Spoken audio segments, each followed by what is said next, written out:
The jungle closed around Dieter Dengler. His A-1 Skyraider had gone down in Laos after enemy fire tore into the aircraft, and when he hit the ground, the war around him became small, close, and immediate. There was no carrier deck beneath him now, no squadron overhead. Only heat, broken trees, pain, and the knowledge that armed men were already moving through the jungle to find the pilot who had fallen from the sky. Dengler had survived the crash, but survival did not mean safety. He smashed his radio so it could not be used by the enemy, hid what gear he could, and tried to get away from the wreckage. He had escaped from mock prison camps during Navy survival training. He had grown up hungry in wartime Germany and knew how to scavenge, endure discomfort. But Laos was not training. The jungle was thick, wet, and alive with sounds he could not read. Dieter Dengler had been born in Wildberg, Germany in 1938. As a boy, he had watched warplanes over his town and decided he wanted to fly. After the war, poverty shaped his childhood. Food was scarce, his family struggled. He later said those years taught him not to panic when hunger came. When he was 18, he left Germany for the United States with little money and a dream of becoming a pilot.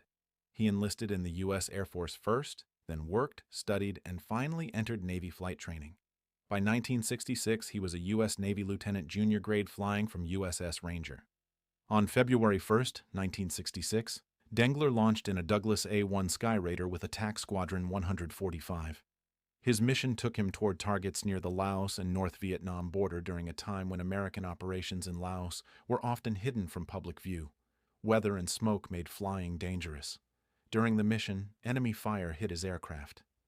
The Skyraider was tough, but not invincible. Dengler lost control and went down into the jungle. He was captured the next day by Pathet Lao forces after trying to evade them. His first escape attempt failed almost immediately. He was recaptured near a spring, punished, and passed from one group to another. What followed was not a clean prisoner of war story behind wire with records and inspections. He was beaten, tied, dragged, hung in painful positions, and pressured to sign a statement condemning the United States. Dengler refused. That refusal cost him, but he held to one thing: he would not help them turn him into a weapon against his own country. Eventually, Dengler was taken to a prison camp near the village of Parkung. There he found other prisoners who had been held far longer than he had.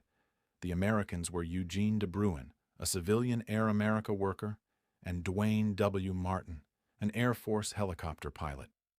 There were also Thai prisoners connected to Air America and a Chinese prisoner named YC-2. The men were starving, sick, and filthy. At night, they were shackled to wooden foot blocks so they could not stand or move freely. Their bodies wasted under disease and hunger. The prisoners had already thought about escape before Dengler arrived. He came into the camp with the urgency of a man who believed waiting was death. The others had learned how dangerous hope could be when it failed. Some had already been captive for years. Their strength was low, and the jungle outside the camp could kill them as surely as the guards. But conditions kept worsening. Food became scarcer. Then the prisoners heard something that changed the argument. The guards planned to take them into the jungle, shoot them, and claim they had been killed while trying to escape. After that, escape was no longer just a plan. It was the only chance. The prisoners worked quietly. They loosened the logs beneath their hut so they could slip out. They watched guard routines, counted weapons, and waited for a moment when hunger and carelessness opened a gap. On June 29, 1966, while the guards ate, the prisoners made their move.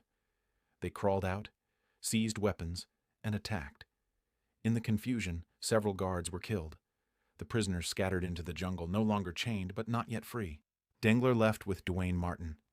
Their goal was to follow water, move toward possible rescue, and avoid villages where they could be reported or killed. The jungle punished them from the start. Leeches clung to their skin, rain soaked them, their feet broke down. They ate roots, leaves, insects, and whatever else seemed possible. Hunger hollowed them out. Dengler's body, already weakened by months in captivity, kept shrinking. They tried to signal aircraft. They listened for engines and searched the sky through breaks in the canopy. But the jungle covered them like a lid. At times, they were close enough to hope and still invisible. They moved through mud and rain, guided by rivers that could lead toward people. Danger, or nowhere. Then Martin was killed. Accounts describe the two men approaching a village or clearing in desperate need of food when local villagers discovered them. Martin was attacked and killed with a machete.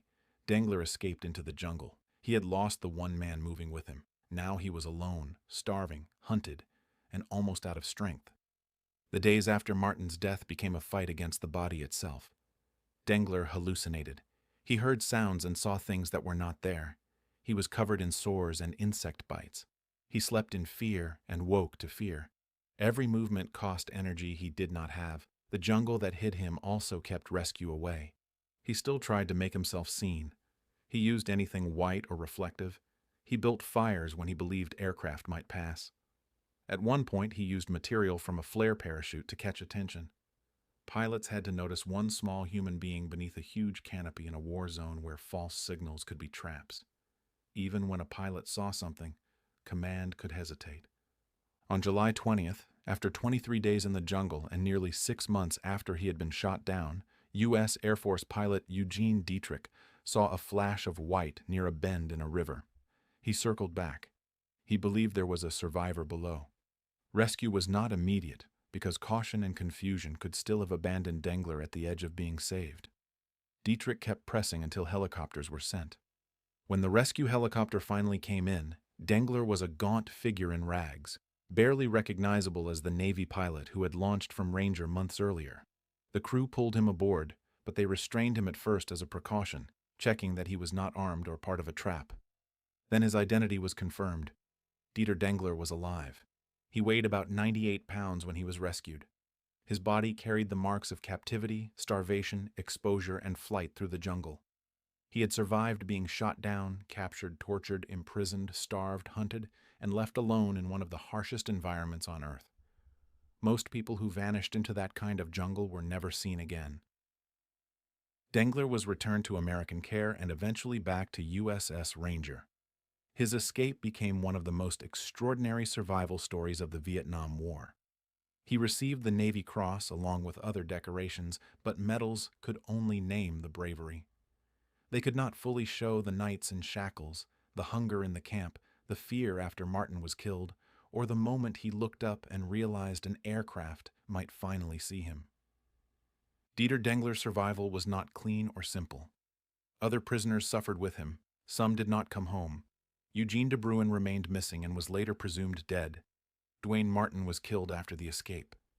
The Thai and Chinese prisoners carried their own ordeals through the same prison system. Dengler's story became famous because he made it out, but the camp held more pain than one survivor could carry alone. Still, what he endured remains almost impossible to measure. He had crossed from aircraft wreckage into captivity, from captivity into a violent breakout, and from escape into the jungle, where starvation and fear followed him every step. He survived because he refused to stop planning, refused to sign away his loyalty, refused to believe the camp was the end, and kept trying to be seen when the world above him almost passed by. Thank you for listening to Horrifying Survival Stories.